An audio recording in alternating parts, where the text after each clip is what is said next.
Hello children, I welcome you all for the fifth session of life process of biology.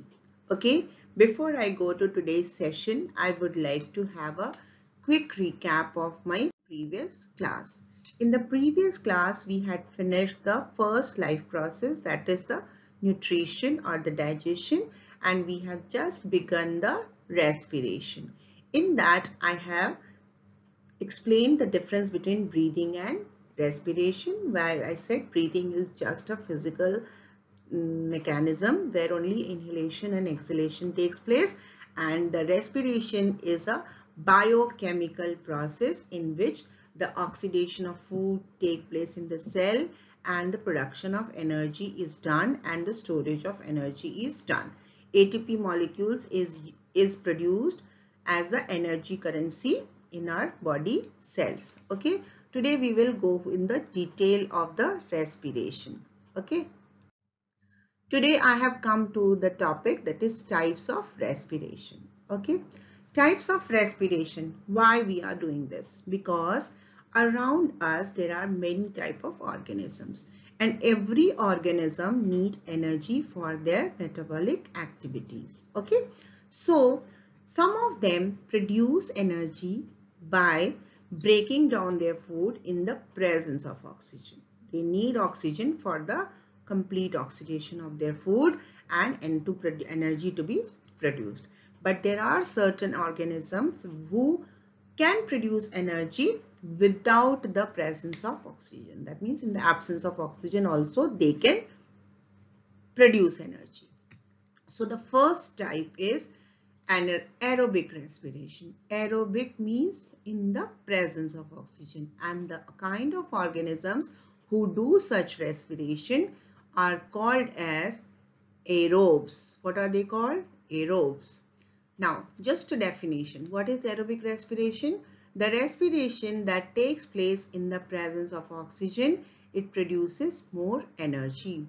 The end products are carbon dioxide, water and energy. It takes place in most of the organism. Now, here I would like to add something related to activity number 6.4 in your chapter, and the page number is 101. We all know that we breathe in oxygen, we breathe out carbon dioxide. But how? Whenever we breathe in oxygen, that oxygen is taken by the blood and it is passed to the different body cells where the food is ready to get oxidized or to be burned or to be produced energy from it. So that food which is waiting for the oxygen, when it comes in the contact of oxygen, the food is burnt, energy is released, but along the energy one more thing is produced, that is carbon dioxide. To prove that we always, and that carbon dioxide we exhale out. To prove that we always exhale out CO2, there is one experiment, you might be aware of it. You take lime water, that is chuna ka pani, in a test tube, and with the help of a straw, if you breathe out, what are we breathing out? CO2. When we breathe out, immediately you will see that the lime water, which was just transparent liquid, converts into milky color. Why? Because the lime water, when comes in the contact of CO2, it changes into milky color. Okay, that is why you might have noticed that whenever there is some kind of whitewashing is done and the white color is painted in the roof or in the walls, immediately the pure white color does not come. But gradually, when it is painted and when that comes in the contact of CO2, it gives bright white color on the walls and the roof. Okay, so this is called as aerobic respiration. And what is, I'll go in detail for both little later. First, I will just brief you out what is the meaning of anaerobic respiration. Anaerobic respiration takes place in the absence of oxygen. It produces less energy as compared to the aerobic respiration. The end products are lactic acid or ethanol. Okay, first, what is the formula of glucose? C6H12O6. What is the formula of pyruvate? It is C3H4O3. C3H4O3. What is the formula of lactic acid? It is C3H6O3. C3H6O3. Now lactic acid and pyruvate is having C3, but here in the lactic acid it is H6, but in the case of pyruvate it is H4 and O is 3. What is the formula of ethanol? C2H5OH. C2H5OH. Now, in the case of end products are lactic acid, ethanol, carbon dioxide and energy. It takes place either in the muscle cells or in the yeast cells. Okay, both we will discuss. Now I would like to tell you that in both the cases, whether the aerobes or in the case of anaerobes, first step is common. That is, the breakdown of glucose to pyruvate is common, because first in any kind of cell, the food comes in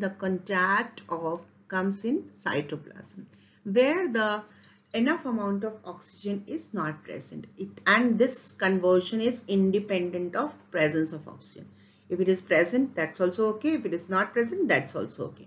But in both the cases, what happens? The glucose molecule, it's a 6-carbon compound, converts into 3-carbon compound, 2 molecules of 3-carbon compound, that is pyruvate. Both are common. Now I go to aerobic respiration once again, children. Don't get confused. In the aerobic respiration, the glucose is in the cell. And where is in the cell? In the cytoplasm. And it breaks down into pyruvate. Okay, 2 molecules of pyruvate. These pyruvate goes to the mitochondria part of the cell, where the oxygen is present. The pyruvate gets completely burnt or oxidized in the presence of oxygen and converted into CO2, H2O and energy. CO2, H2O and energy. Here, how many ATP molecules are formed by breaking down 1 molecule of glucose? 38 ATP molecules. In the case of aerobic respiration, 1 glucose molecule, when gets oxidized completely, it forms 38 ATP molecules. Okay, children, fine. So, in the aerobic respiration, by the presence of oxygen, completely oxidized and forms end products are CO2, H2O and energy. This is what we are doing in us also. Okay, that is why this CO2, when it was exhaled in the lime water, it turned it into milky. Next, we are talking about anaerobic respiration now, and since I said it takes place in muscle cells and yeast, so we will take first muscle cells, then we will take the yeast cells. Now, if we are taking the muscle cells, I need to tell you something here. You might have experienced or you might have seen somebody facing also, whenever somebody or us, when we are doing strenuous exercise or we are running very fast, suddenly some cramps occurs in our different body parts, body muscles, whether in the legs or in the hands, anywhere. And why this? Because when we are doing strenuous exercise or when we are running very fast, in all the cases we need energy. And how this energy is produced? By burning the food in the cell. And for that, what is demanded? The oxygen is demanded. When we are using the energy in higher amount, the amount of oxygen which is received by the body cell is reducing. So what happens? Suddenly that cells becomes deprived of oxygen content. Okay, in that case what happens? Instead of going to suddenly it is going into aerobic respiration, but immediately when the oxygen gets lower and lower, the aerobic respiration switches on to the anaerobic respiration. And what does it form? It forms lactic acid. And when in the muscle cells this lactic acid starts accumulating, it produces cramps in that particular area. And Gradually what happens, how this cramps gets over? Gradually when we are massaging that area, or when we are giving the hot water treatment, hot water bag or hot water treatment to that particular area, the cell starts receiving the oxygen slowly, and slowly that lactic acid is further oxidized and produces CO2 and energy. Okay, so this is what in the muscle cells. So remember, in the muscle cells, when the glucose was there, it converted into pyruvate. But when we are doing excess of exercises or running, when the cells becomes deficient of the oxygen, what it produces? It produces lactic acid. And this lactic acid, when starts accumulating there, it produces cramps. Understood? But these cramps can, and this lactic acid can be further converted into this by the enough amount of oxygen. Okay. Second, when we talk about the yeast, yeast is a kind of organism which converts the sugar solution into alcohol. Okay, and that process is called as fermentation. You might be aware that the bread is done by the fermentation process. The you can say that all the alcoholic drinks are made by the fruit juice is by the process of fermentation. We make idli, we make bhature, all by the fermentation. Okay, what is fermentation? When the glucose comes in the contact of yeast, yeast grows in the absence of oxygen. It does not need oxygen to produce energy or to grow. What happens? This glucose, when comes in the contact of yeast, comes in the yeast cells, where there is no oxygen, it produces alcohol and CO2. That CO2 produces the holes in the bread, fluffiness in the idlis and the bhaturas. Okay, this is also done by the process of anaerobic respiration. There is one activity given in your book, that is activity number 6.5. In this, you have been asked to take some fruit juice, maybe grape juice, okay, and in the test tube add some yeast powder, okay, after certain hours, and you cover that test tube with the cork, and that test tube is connected to a bent glass tube, and that bent glass tube is connected to another test tube which has lime water. Okay, so what will happen after some time, after some hours in the lime water? Anyone can think? Yes, the lime water will convert into milky color. Why? Because yeast, what is yeast doing to the sugar solution? Fermenting. And because of the fermentation, what is formed? CO2 is formed. And CO2 is changing what? The lime water into milky. So here we did two types of respiration, aerobic and anaerobic. Aerobic respiration takes place in complete presence of oxygen. Anaerobic respiration takes place in the muscle cells and the yeast cells, where the complete breakdown of the glucose or the pyruvate doesn't take place because of deficiency of oxygen. Okay, now children, this equation is very important. Sometimes it is asked in this year also, it is asked in the board, show the equation presentation of aerobic and anaerobic respiration. Okay, so in this case, what you have to show all the three. Okay, glucose in cytoplasm, oxygen independent, changes into pyruvate and energy. When this pyruvate reaches to mitochondria, where the presence of oxygen is there, it changes into CO2, H2O and 38 ATP. Here you can add. When it goes to the muscle cells, when there is sudden deficiency of oxygen, what will it change? It will change into lactic acid, and I have already told you the formula of lactic acid. You can write C3H6O3, and when it reaches to the yeast cell, there also no oxygen is needed, so it changes into ethanol, CO2, energy.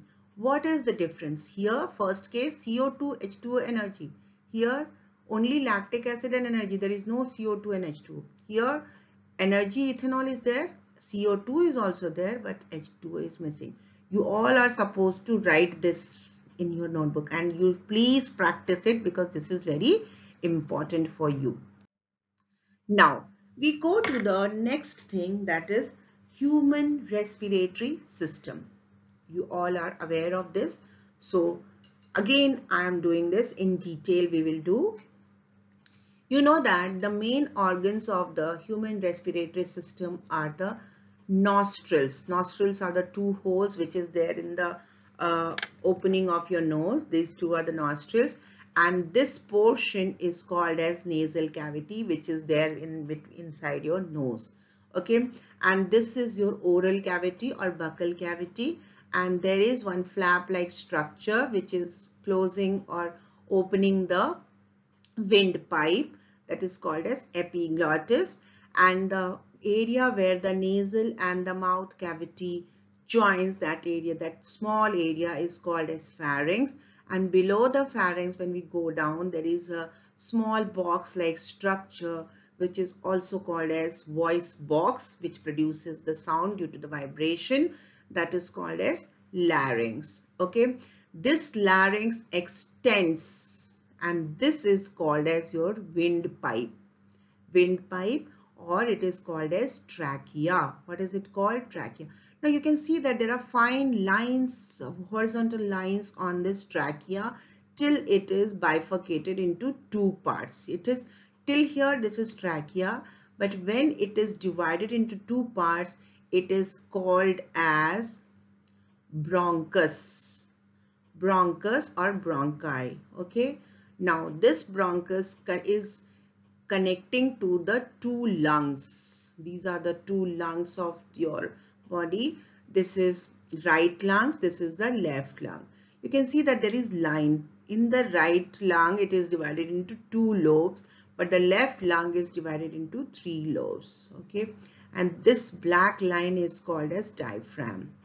It's a kind of a muscle which is just the support to your lungs. Now you can see that the bronchus, when it is in coming inside, it is further divided into many branches, and the small, when one bronchus divided into many branches, they are called as bronchioles. What are they called as? Bronchioles. They called primary bronchioles, secondary, tertiary bronchioles, they are called. And at the end of any bronchiole, there is a balloon like structure that is called as alveoli. What are they called? Alveoli, and somewhere you may find it is called as alveoli sacs. Okay, now you can see that the main organs of the respiratory system are nostrils, nasal cavity, pharynx, larynx, trachea, bronchi, bronchioles, lungs, and diaphragm. Just to revise, these are the nostrils, this is nasal cavity, this is oral cavity, this where both joins, this is called as pharynx, then voice box is the larynx, and where the windpipe is opening, there is one flap like structure that is called as epiglottis. The larynx extends to the windpipe, which is also called as trachea. The trachea divides into two bronchus, right and left bronchus, and the lines are called as cartilage. There are rings of cartilage around the trachea and the beginning of the bronchus. Why? What is the role of cartilaginous rings? Because when we are doing the inhaling and exhaling of the gases, it protects the trachea from collapsing, from bursting out. Okay. Now the bronchus is divided into further bronchioles, and the bronchioles end with alveoli sac. Bronchioles, bronchus and bronchioles and alveoli sac is embedded in the lungs. We have two lungs, right and the left. Left is divided into three lobes. This is not important for you right now. You just understand. And they are divided into two parts. They are called as lobes. And the whole two pairs of the lungs is supported by a muscular organ that is called as diaphragm. You can see that this is your esophagus, the food pipe. Okay. Now, this particular area, this is the chest area. This is the chest area, and this is called as thorax region. What is it called? Thorax region. Like this was called as buccal cavity. This is called as thoracic cavity. What is it called? Thoracic cavity. Okay, understood? So next picture I'm going to show you. This is going to show you the mechanism of the respiration and breathing. How we are doing the inhaling and exhaling and how the blood cells are receiving our oxygen. Okay. Now, I'm just reading, then I'm going to explain. You can see that how the alveoli sac is the inner portion of alveoli sac. The air enters through the nostrils. The hair and mucus present inside our nasal cavity. It's very fine hair and the mucus is present because we have some mucus glands inside our nasal cavity. There is some role that produces mucus. Why? Because when we are breathing in, along with the air, many dust particles, many impurities also go. So they trap the dust particles and protect it to enter our respiratory system. Then it passes through the pharynx, larynx, trachea, bronchi, and finally they enters the lungs. That means from here they are filtered. It passes to the pharynx, larynx, trachea, bronchus, and then it enters the lungs. And from the lungs, where it goes? It goes to the bronchioles. The bronchi divides into smaller tubes called as bronchioles, which ends into tiny air sacs called as alveoli. Inside the alveoli, you will see that they are supplied with the fine blood vessels. They are having blood vessels. What happens when we are breathing in? The alveoli sacs expand so that it gets it increases the surface area of the lung so that maximum amount of oxygen can be absorbed. Okay, so what happens? As soon as it reaches from the bronchioles to the alveoli sac absorbs the maximum amount of oxygen, and through these blood vessels it goes to the blood, and from here it goes to the different body cells. But when it absorbs the oxygen, at the same time it is exhaling out or taking out the carbon dioxide and passing to the bronchioles, bronchioles to the bronchus, bronchus to the trachea. Through that it comes out of our nasal cavity. The alveoli is supplied with blood vessels through which exchange of gases takes place. The alveoli helps to increase the surface area for the exchange of gases. Now you can see that this is the inner portion of alveoli sac. Okay, so and as I have told you in the last year class also, when we were doing the tissues, the alveoli sac is made up of squamous epithelial tissue. So this is the mechanism of breathing. Okay. Now, one more thing is to show you. This you have already done in the lower class. When we breathe in, the muscles of the diaphragm contracts and moves downward and the chest cavity expands because alveoli sac also expand. When we breathe in, you see that where our chest comes out, our chest expands and it comes out. When it comes out, our diaphragm contracts and it comes down. You can see that when we are breathing in, the chest expands, the ribs also expands, and the diaphragm goes down. Why this expands? Because the surface area of the lungs has to be increased. When we are breathing out, what happens? The chest contracts and the alveoli also contracts so that the expulsion of the carbon dioxide can be done. This is shown by the little experiment type of thing. We take a white tube type and it presents the trachea and the bronchus.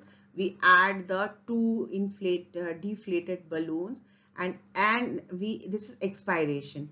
And if we will breathe in, what will happen? This will expand. What is it showing? The volume increases, so pressure decreases. What happens? Because now this is how the air is filled. This is the inverted one. There is one balloon or a kind of a tube we fill. When we pull it, when we pull it down, what happens? The air is taken in. So what happens when we pull it down? That means diaphragm is going down, the air is getting filled into our lungs. When we are leaving it, what is happening? The air is not going inside, then diaphragm is coming back to its normal position. What happens?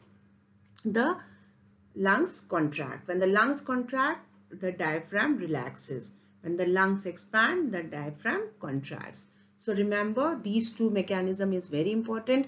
When we breathe in, the muscles of the diaphragm contracts and moves downward. Chest cavity expands. Here alveoli sacs also expands to absorb maximum amount of oxygen. Air enters into our lungs. When we breathe out, the muscles of the diaphragm relaxes and moves upwards, and the chest cavity contracts and air goes out of the lungs. Okay, so today's class I'm going to end up here. Please see the video very carefully and understand each and every concept and revise it. Okay children, thank you.